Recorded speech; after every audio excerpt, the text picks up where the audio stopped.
es comparativa, de hecho, de la intensidad del sonido. Se refieren a la relación entre la energía relativa de una fuente que está generando sonido con un estándar. Y aquí ponemos el límite de nuestra percepción auditiva, 120 decibelios.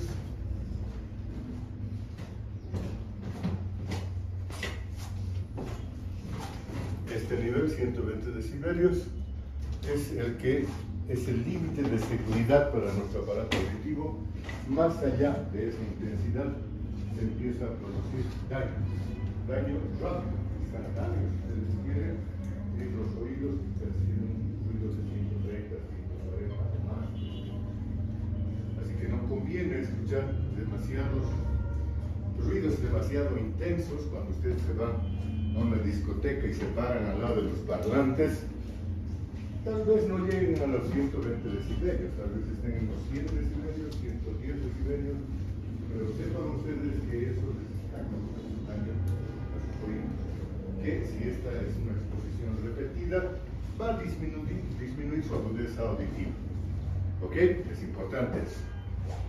Por debajo de esos 100 decibelios, aquí ponemos ejemplos. Un ronquido me parece fantástico, que lo pongan como ejemplo. El ruido de máquinas. Y hay un rango que es el rango de la intensidad de la comunicación. Los sonidos, desde cuando los percibimos como lenguaje. Fíjense que desde los 30, 40 decibelios hasta los 50 o 60 decibelios. Esa es la intensidad de los sonidos que nosotros podemos percibir cómodamente en nuestro proceso de comunicación.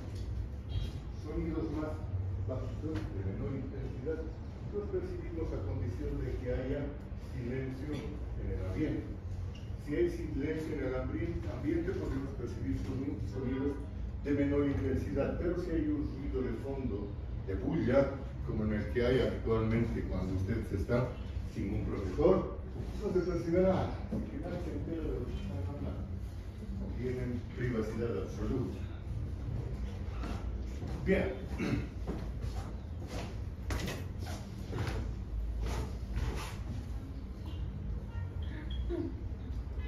¿Cómo está constituido el oído? Ustedes me pueden dar cátedra de eso. Ustedes fíjense que el oído tiene una parte periférica, que es el aparato auditivo, y una parte central, que son las vías auditivas y los centros auditivos. Estas dos funciones son importantes de conocer, sobre todo para los que se van a dedicar a los oídos, los otorrinos, que van a ver la parte del oído periférico, la parte del aparato auditivo, y los neurotólogos o neurólogos se van a dedicar a ver parte de esto y las vías auditivas y centros auditivos. Así que pongan atención. El aparato auditivo dividido arbitrariamente en tres porciones: un oído externo desde el pabellón hasta el tímpano, un oído medio muy pequeñito que es una cajita que va desde el tímpano hasta las ventanas oval y redonda para no perder mucho tiempo, y el oído interno, lo que llamamos el canal o la cóclea. ¿Okay? Estas tres porciones constituidas por cada uno de diferentes elementos. Veamos, en el oído externo encontramos un pabellón auditivo que lo que hace es redirigir las ondas, hacer que reboten en el pabellón y dirigirlas hacia el conducto auditivo, el conducto que transmite esas ondas hacia la membrana timpánica. ¿Qué hace la membrana timpánica? Vibra, es una membrana tensa como un tambor, que cuando llegan las ondas sonoras vibran, y cuando vibran ponen en marcha a los elementos del oído medio. ¿Hay algo más de eso? Los elementos del oído medio, saben ustedes que tenemos una cadenita de huesos, los más pequeñitos de nuestro cuerpo. ¿Cuál es el hueso más pequeño de nuestro cuerpo? El estribo, ¿no es cierto? El siguiente es el y el otro es el mandíbula. Y ahí están los tres conectados unos con otros para vibrar. Además de eso, están conectados por unos ligamentos que los mantienen en su lugar. No sé si tendremos alguna imagen al respecto.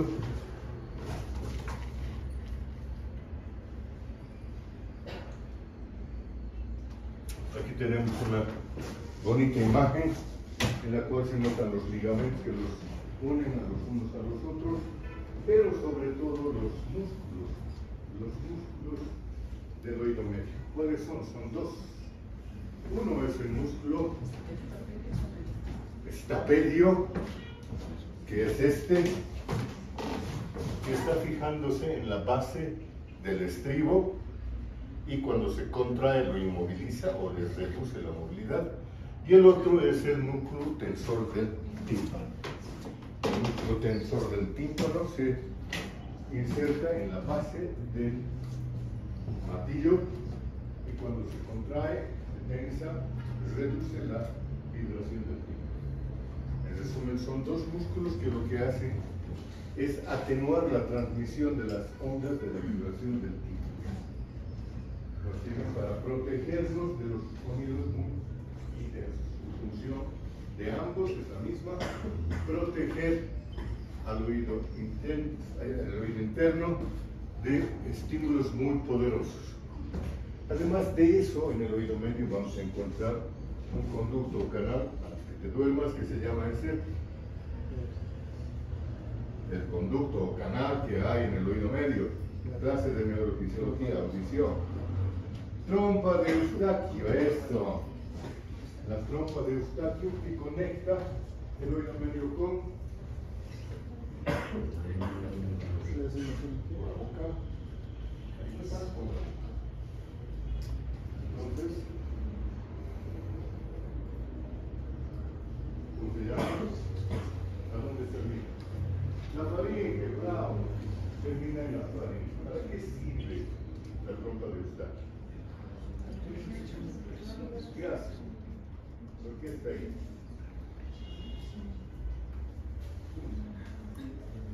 Para igualar las presiones de entre qué? En el medio externo y el oído medio, por supuesto.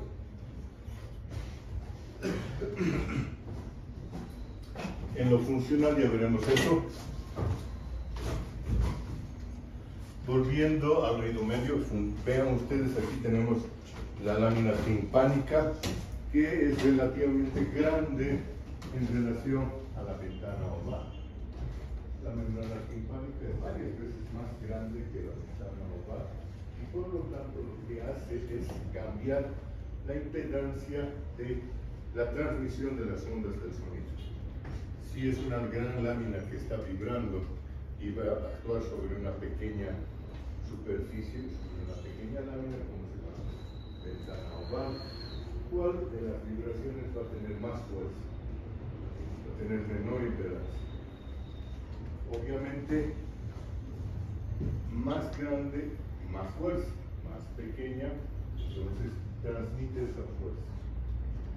Cambia la impedancia, ¿por qué? Porque estamos cambiando de un medio aéreo, cual está en el conducto auditivo y en el oído medio, a un medio líquido que es la perilinfa, que obviamente por ser acuoso tiene mayor resistencia. Necesitamos aumentar la fuerza con la que se mueva esa ventana oval.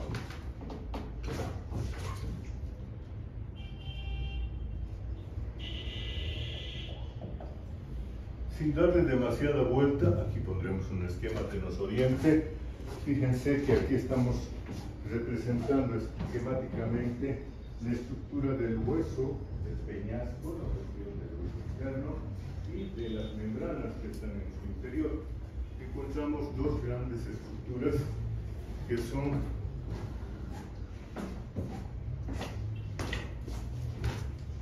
el caracol o la cóclea, que es lo que nos interesa para la audición, y otro sentido, que son los conductos semicirculares, el utrículo y el sáculo, que nos sirven para la orientación y el desplazamiento de la cabeza. Dos sentidos metidos dentro de un mismo órgano, dentro del peñasco del hueso temporal. van a funcionar independientemente, pero obviamente cuando hay lesiones se van a lesionar simultáneamente muy a menudo. Así que eso es importante, no solamente hay trastornos de la audición, sino que a menudo esos trastornos se acompañan de trastornos del equilibrio. ¿Ok? Bueno, eso es lo práctico. Volvamos a lo que nos interesa. Nos vamos a abocar entonces al caracol. Aquí tenemos el caracol, fíjense ustedes, es un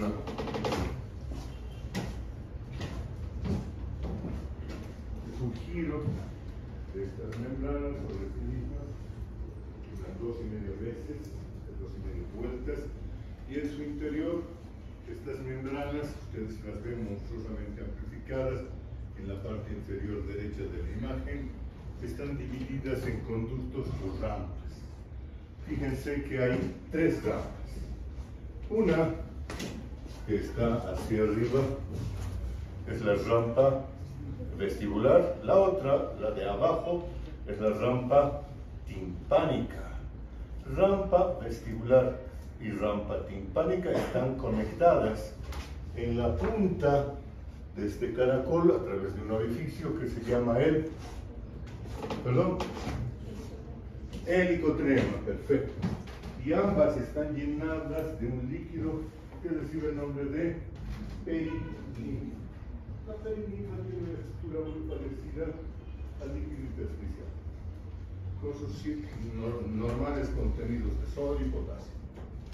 Pero en medio de las dos está una tercera rampa, llamada así rampa media. Esa rampa media contiene en su interior un pequeño grupo de células. Aquí está el corte, es un grupo de células que conforman el órgano de Corti. Órgano de Corti, en honor a quien lo haya descubierto, que esta rampa media está llena de un líquido diferente al de la perilinfa, que para diferenciarlo se llama la endolinfa, que tiene una composición iónica completamente. A ver, la endolinfa tiene una composición iónica completamente diferente a la de la perilinfa, y esto tiene importancia funcional. Fíjense que esta rampa media está apoyándose en una extensión fibrosa dura que sobresale del modiolo, que es la parte central de este caracol, y se continúa con una membrana dura, rígida, tensa, que se llama la membrana basilar. El órgano de Corti apoya entonces sobre la membrana basilar. Este detalle es de importancia funcional. Y en la parte superior de la membrana de la rampa media vamos a encontrar una membrana que separa la perilinfa de la endolinfa, que se llama la membrana de Reisner. Pero encima del órgano de Corti vamos a encontrar a su vez una otra membrana que se está extendiendo parcialmente desde el modiolo hasta la parte central del órgano de Corti, que recibe el nombre de membrana tectórica. Esta configuración tan especial tiene importancia funcional básica. ¿Por qué? Porque las células que están formando parte del órgano de Corti son células ciliadas. Fíjense ustedes que aquí estamos representando, aquí lo vamos a ver con más detalle, si este señor quiere, no se haga así, ahí está. Estamos viendo estas células que tienen cilios, y esos cilios se introducen en la lámina tectórica. Todo este es un ambiente medio viscoso, medio mucoso, entonces esas células están pegadas, ligadas a la membrana tectórica. Fíjense que estas células se están distribuyendo en columnas. hay una columna que vamos a llamar la columna de las células ciliadas mediales o internas, y hay otras varias columnas que están a lo largo de todo las espiras del caracol, que van a ser las células ciliadas externas. La importancia funcional de estas es diferente. Las que nos sirven para captar los sonidos son la columna de células ciliadas internas.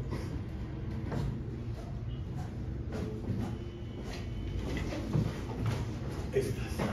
Y entonces, ¿para qué están las otras si no sirven para captar sonidos? Para modular la sensibilidad de las células ciliadas internas. También perciben variaciones, pero sus conexiones en general son de ida y vuelta y van a modular la sensibilidad de estas células ciliadas internas cuando las vibraciones se estén produciendo en diferentes regiones del órgano de Corti. ¿Ok?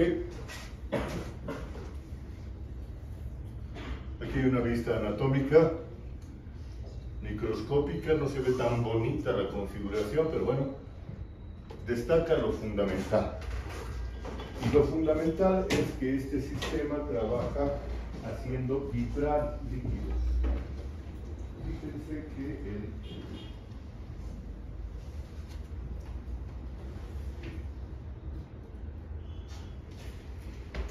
el estribo apoya y hace vibrar una lámina que es la ventana oval, que por el otro lado, por el lado del oído interno, está llena de líquido, y ese líquido es perilinfático, vale decir, la ventana oval se abre sobre una de las rampas, la rampa vestibular.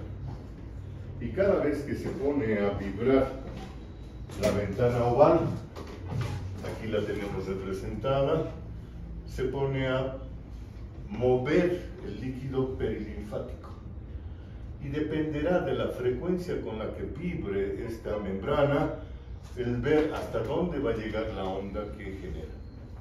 Si la frecuencia de vibración es baja, la onda de vibración se va a transmitir a lo largo de toda la rampa vestibular, va a llegar al helicotrema, va a atravesar el helicotrema y va a volver por la rampa timpánica hasta donde, a esta otra pequeña lámina, que es la ventana redonda.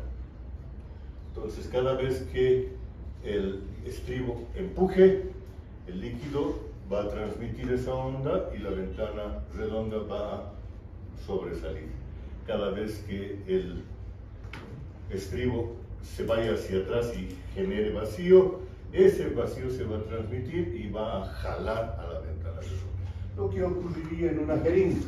Cada vez que empujamos el émbolo sale el líquido y cuando jalamos el émbolo pues entra aire, ¿no? En este caso no entra aire, solamente se baja la presión dentro de la rampa timpánica y la ventana redonda se hace hacia adentro, tratando de compensar esa baja de presión.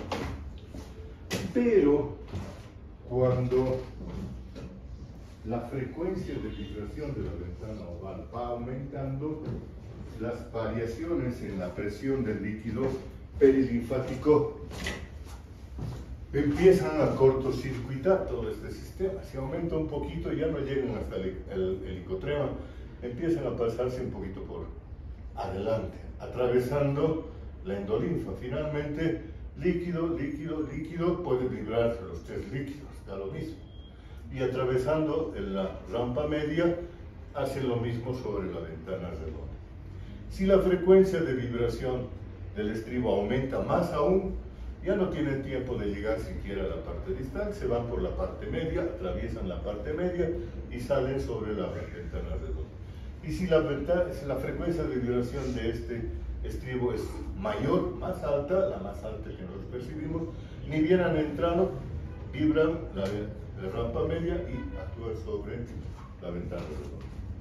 De esta manera entonces tenemos una distribución de las frecuencias de vibración de los sonidos. Estos sonidos van a viajar de acuerdo a su frecuencia en diferentes porciones del oído o del caracol, o del órgano de corte, que estamos hablando cada vez más en chiquito, de lo mismo.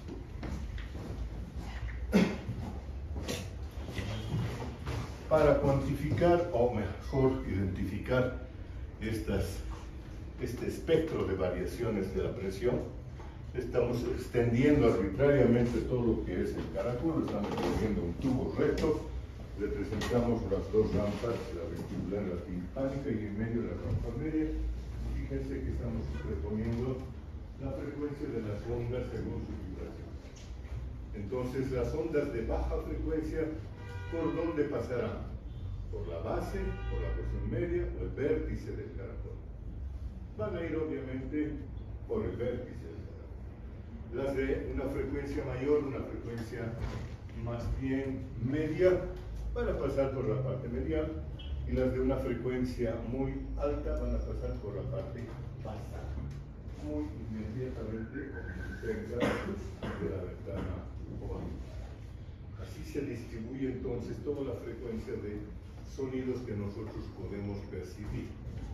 Al atravesar de la rampa vestibular hasta la rampa timpánica, mueven entonces la rampa media de acuerdo a su frecuencia, y esto es lo que va a estimular a diferentes receptores, a diferentes células ciliadas que están a lo largo de toda este tubo. Entonces van a activar de acuerdo a su frecuencia diferentes células ciliadas. ¿Estamos? ¿Hasta ahí? ¿Van conmigo para ustedes o conocen? Creo que desde el kinder. Y si no, pues revisen. Vamos a superponer el espectro de percepciones en función de la distancia respecto a la ventana oval. Fíjense ustedes que hay un espectro de frecuencias que perciben diferentes puntos del órgano de corte, que van en este caso desde los 200 Hz, 200 ciclos por segundo, hasta los 8000 Hz, aquí muy cerca de la ventana.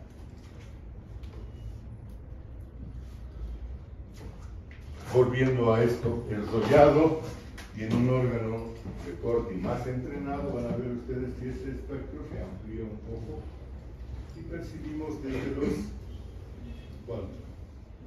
20 Hz en la punta hasta los 20 kHz en la base. Todo el rango de percepción de los oídos entrenados.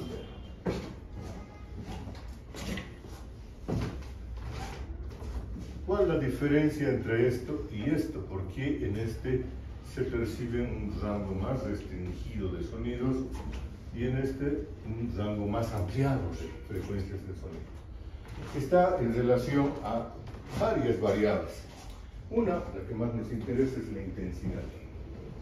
A más intensidad, mejor la percepción de frecuencias de sonido. Todos lo sabemos. Un ejemplo de aquello. ¿Por qué se lo relaciona? Tengan ustedes también. Un ejemplo de esa diferencia.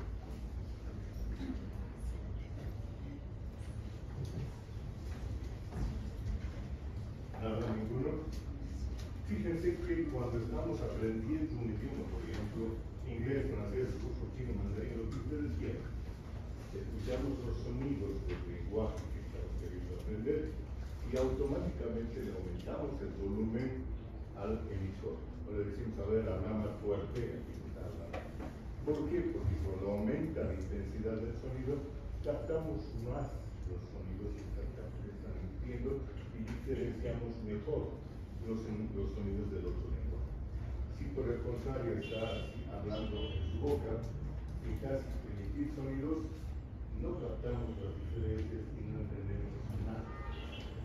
Para aprender un nuevo idioma, para comprender los sonidos, necesitamos una intensidad mayor. ¿Okay? Y conforme vamos aprendiéndolo, cada vez necesitamos una intensidad menor que se acerca a nuestro lenguaje materno. Al final, cuando ya estamos bien, como hablan inglés, da lo mismo si nos están hablando a gritos o en susurros, porque ya lo entendemos. Ahí está un ejemplo de por qué varía el rango de percepción en función de la intensidad de los sonidos. Hay obviamente otras razones por las que cambia el entrenamiento que tengamos para el uso de nuestro oído. Los que están durante años trabajando con su oído, por ejemplo, los músicos, tienen una percepción mucho más amplia que los comunes mortales, los que no trabajamos en su oído.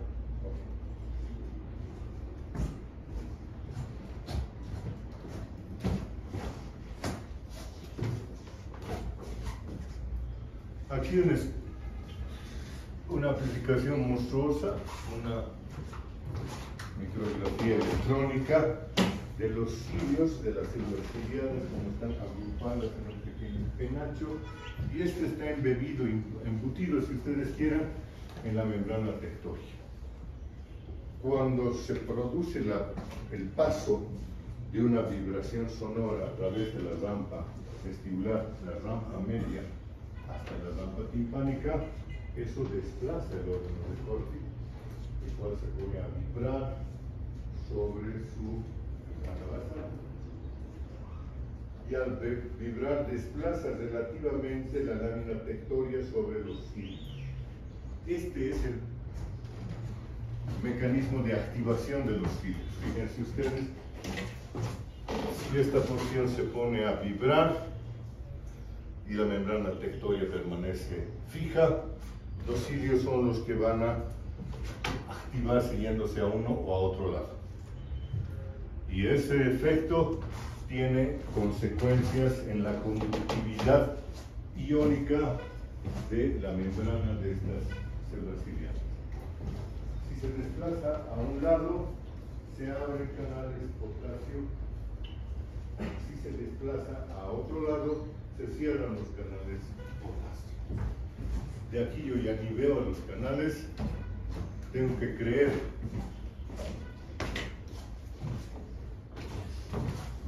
No veo gran cosa.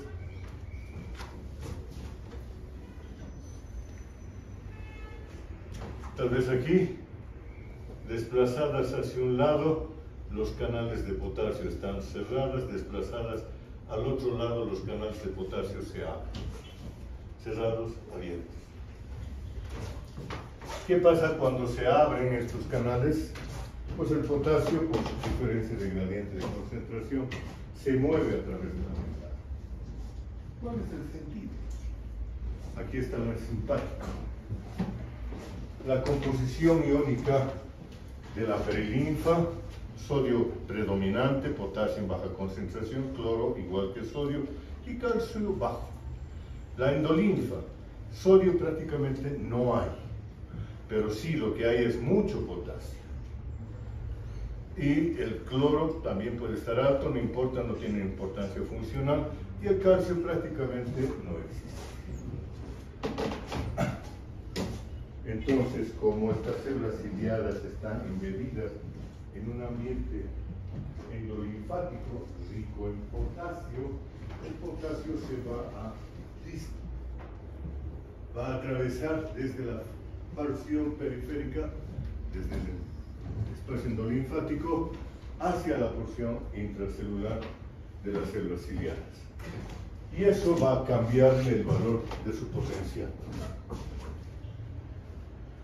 Al cambiar el valor de su potencial, aquí está, va a activar entonces una terminación nerviosa que va a detectar esa variación de su potencial de reposo, de membrana, en realidad, y va a generar potenciales de acción. Un procedimiento simple y básico.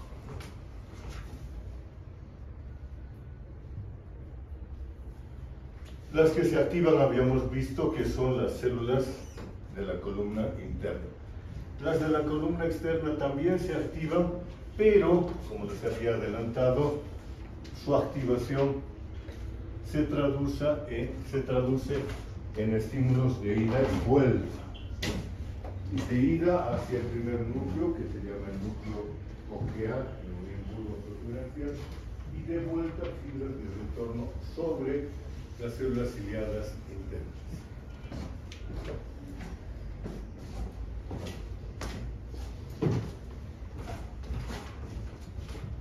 casi se nos ha ido el tiempo.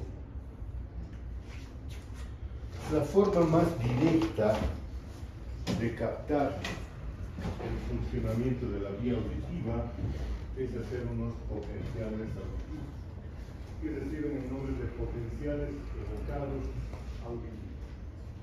Estos potenciales evocados consisten en colocar electrodos sobre el cráneo, producir estímulos sonoros y traducir las variaciones en el funcionamiento de estos electrodos hacia una computadora, y esta computadora formar ondas.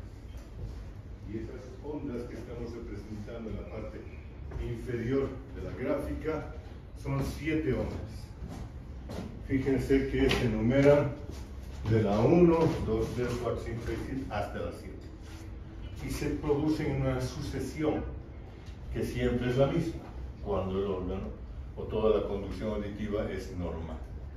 Cada una de estas ondas corresponde a la activación de una estación intermedia en la vía auditiva. Veamos entonces esto. La primera onda corresponde a la estimulación del nervio auditivo. Esta es una gráfica en la que se está superponiendo las vías auditivas solamente para destacar que así se estimule un lado del oído, o sea, un solo oído, la conducción es bilateral, se hace ipsilateral y contralateralmente respecto a la línea media. Entonces las ondas van por el lado del oído que ha sido estimulado, pero también van por el lado contrario, por la otra vía auditiva. Y terminan finalmente en ambos lados de la corteza auditiva. Así que estamos hablando ahora con esta metodología de la estimulación de ambos. Aquí tenemos entonces nervio auditivo, la onda número 1. Cada vez que se ha activado el órgano periférico, se activan las fibras del nervio auditivo y eso genera una onda, la onda número 1, que cuando llega a este núcleo, que recibe el nombre de núcleo coclear, genera una segunda onda. ¿Okay? Entonces, la primera estación sináptica de la vía auditiva está en el núcleo coclear. ¿Es importante el núcleo coclear? Claro que sí. Es un centro de no solamente de transmisión, sino de regulación del aparato auditivo. Aquí estamos insertando algunos circuitos básicos de cómo están interconectadas las partes del núcleo coclear. Fíjense ustedes que en el núcleo coclear encontramos 3 grandes subnúcleos. Núcleo coclear anterior ventral o anteroventral es el más importante. El núcleo coclear posteroventral es el que menos conexiones tiene, y en la punta el núcleo coclear dorsal, que también tiene importancia funcional. Las neuronas tanto del núcleo coclear anteroventral están conectadas con las del núcleo dorsal y son células, algunas estimuladoras que retransmiten la señal y otras inhibidoras que a través de retornos inhiben la transmisión de la señal sonora. ¿Esto qué significa? Que a nivel del núcleo coclear ya se puede bloquear o facilitar la conducción de los sonidos. Cuando estamos en un ambiente muy ruidoso, ¿qué hacemos? Bloqueamos la transmisión de los sonidos. El núcleo coclear se encarga de eso parcialmente. Pero también genera fibras de retorno que vienen por el mismo nervio auditivo y van al propio órgano de Corti. De acá, estas fibras que han hecho sinapsis nacen y atraviesan el tronco cerebral. Fíjense que lo hacen por varias vías. Cada una de estas vías está claramente identificada. La más importante es la porción central de fibras que constituyen un cuerpo y se llama el cuerpo trapezoide. Este cuerpo trapezoide va a llegar directamente a los núcleos olivares superiores. Núcleos olivares superiores donde se hace sinapsis. Además de esta vía central, que es cuerpo trapezoide hay estrías laterales, la estría acústica dorsal y la estría acústica intermedia.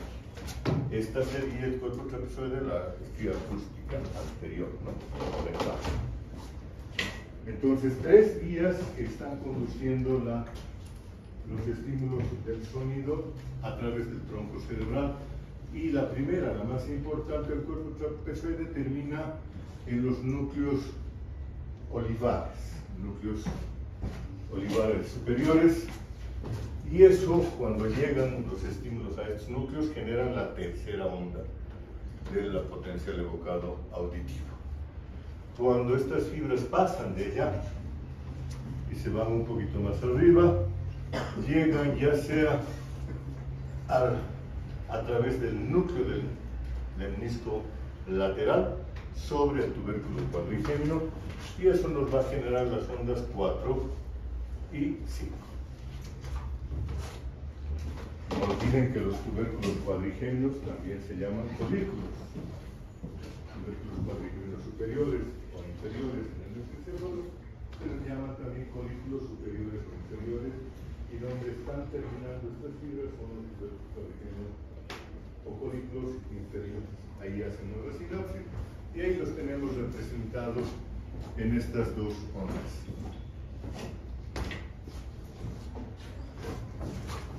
La proyección de esta más hacia arriba ya va hacia el diencéfalo, al núcleo o cuerpo geniculado medial. Ustedes recuerdan, ayer nada más hablábamos del núcleo o cuerpo geniculado lateral, que es vía visual, y su hermanito gemelo, parte del tálamo también, pero está relacionada con la transmisión auditiva. Allá se establece una nueva onda, la onda número 6. Y de allá el relevo va a llegar hacia la corteza del lóbulo temporal. Corteza del lóbulo temporal, que es el área auditiva primaria donde se genera la onda número 7. Vean ustedes acá, estamos representando el área auditiva primaria en azul, que está organizada tonotópicamente, vale decir, las frecuencias se organizan de menor a mayor en diferentes partes, y rodeada del área auditiva secundaria. En la clasificación funcional de Rexet, esta es el área 41, y la siguiente, de Rexet, de Brodmann, perdón, es el área 41, y la periférica es el área 42. Por lo tanto, áreas auditivas corticales son 41 y 42. Estas preguntas de examen técnico seguro. ¿Ok?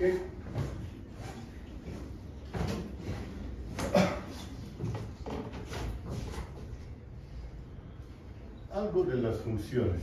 ¿Por qué tantos núcleos intermedios? ¿Por qué no es simple y sencillo una sola vía, como por ejemplo la vía anestesia? Porque estos núcleos intermedios tienen funciones particulares.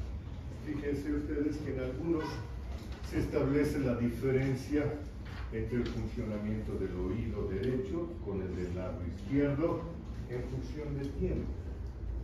¿Cuál oído se activa primero si hay un estímulo en el lado derecho de nuestro cuerpo? Nuestro oído derecho, porque está más cerca. La onda tiene que viajar todavía hasta nuestro oído interno, hasta nuestro oído izquierdo, para generar un potencial. Entonces, primero se generan potenciales en el lado derecho y después, milisegundos más tarde, potenciales en el lado izquierdo. Esa diferencia se compara en algunos de estos núcleos del tronco cerebral para establecer de dónde viene el sonido. Entonces, nos sirve para hacer una localización espacial. Vamos a ver que el sonido viene del lado derecho. Si viene de la parte anterior medial, los dos al mismo tiempo, pues no hay diferencia entre esos potenciales, y nosotros decimos, está viniendo de la parte de adelante o de la parte de atrás. Da lo mismo.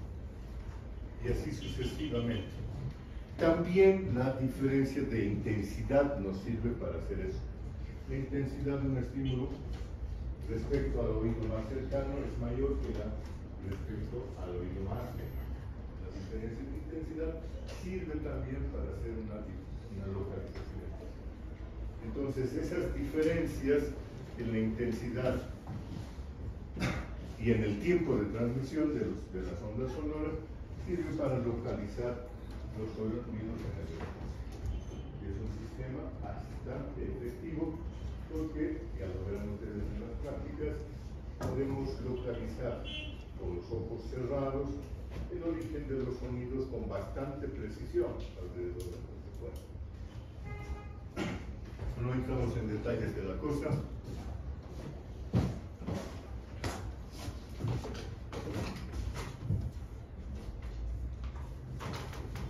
Esta imagen nos sirve solamente para destacar algo de lo que hemos estado hablando a lo largo de esta charla, del efecto modulador de la estimulación de las fibras ciliares externas. Fíjense que van a núcleos diferentes que las fibras ciliares internas y estas de retorno mandan información que van a terminar sobre las células ciliares internas. Nos sirve para seleccionar qué porción de la columna de células ciliadas internas nos interesa escuchar. Cuando estamos en una discoteca y estamos hablando con una amiguita recién conocida, entonces nos interesa escucharla a ella. O al chico, por favor, no se sientan relegados a chicas. Entonces hay mucho ruido, pero nosotros nos enfocamos en el cristalino sonido de la voz de esta personita y el resto del sonido es bloqueado. Convierte en ruido de fondo que ni siquiera nos damos cuenta que está ahí.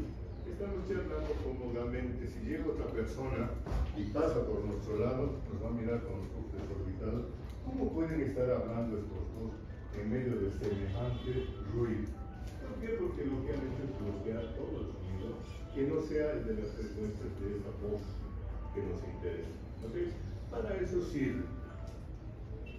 De acuerdo. Y ahora, escuchando el cristalino sonido de mi voz, saquen un hoja de papel, pongan su nombre y fecha y vamos a hacer un concierto.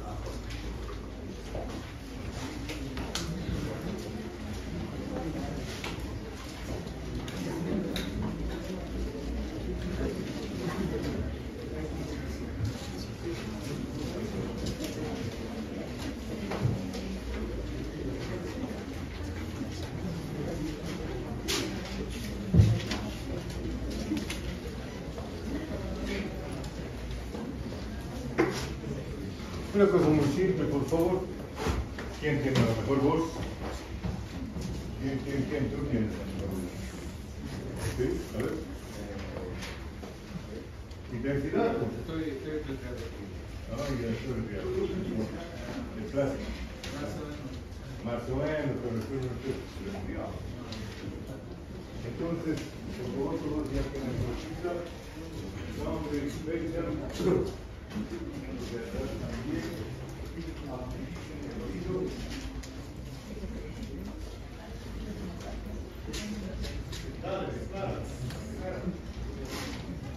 Características de la imagen de un objeto situado entre el centro de curvatura y el foco de una lente biconvexa. Repítela, fuerte. Características de la imagen de un objeto situado entre el centro de curvatura y el foco de una lente biconvexa. Eso, muy bien.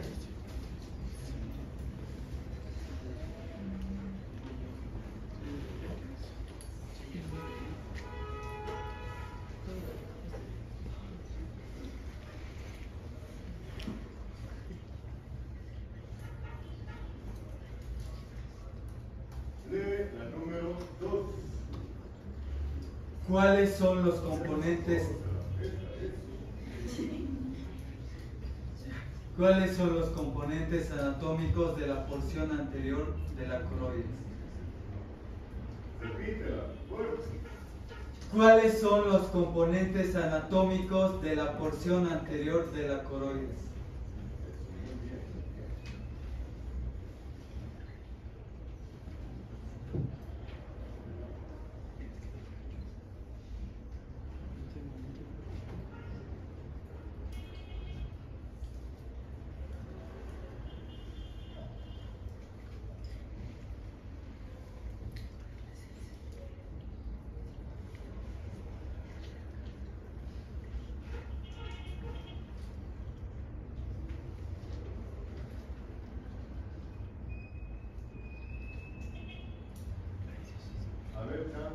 con tu celular.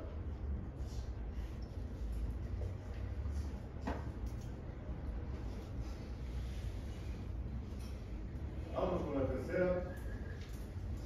A aquel lado se encuentra la papila óptica del ojo derecho de un paciente examinado con el oftalmoscopio.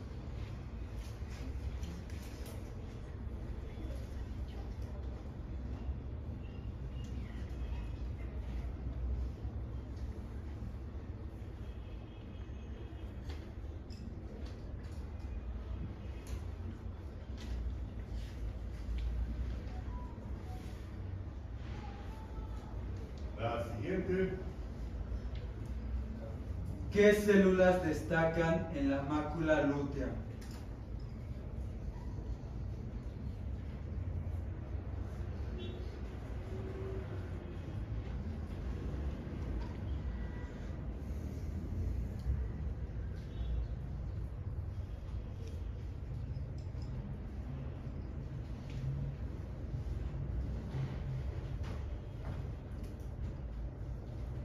Siguiente. ¿En qué regiones retinianas no se encuentran bastones?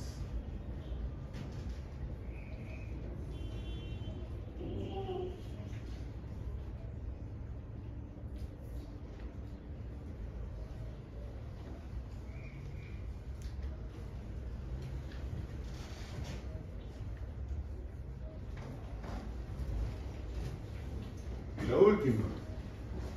¿Cómo está constituida la rodopsina?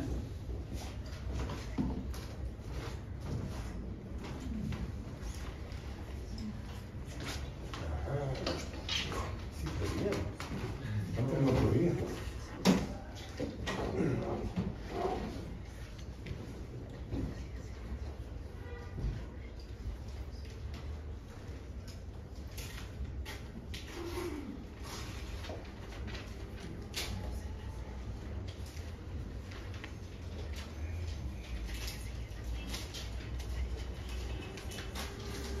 Estos jóvenes pasen sus cositas a la parte central del aula. Rápido, rápido, rápido. No me copies, no saben tampoco.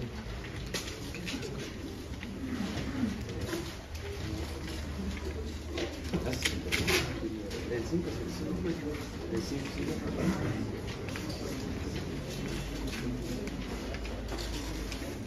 Bien, voy de atrás para adelante.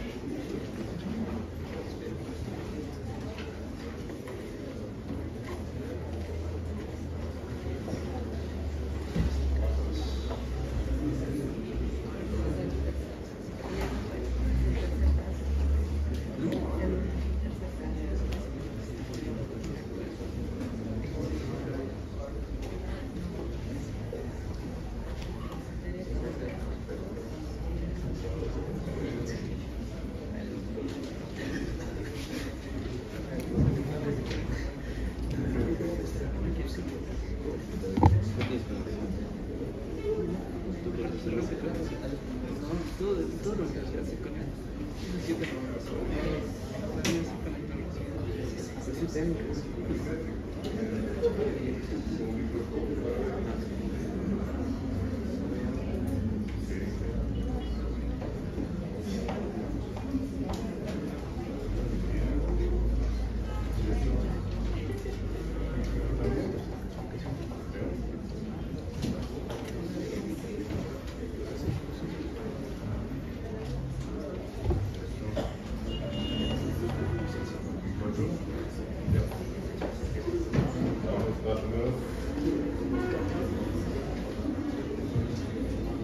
Bien, tuyos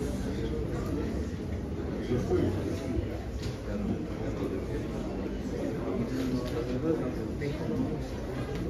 Listo, muchachos. Se pueden marchar, gracias.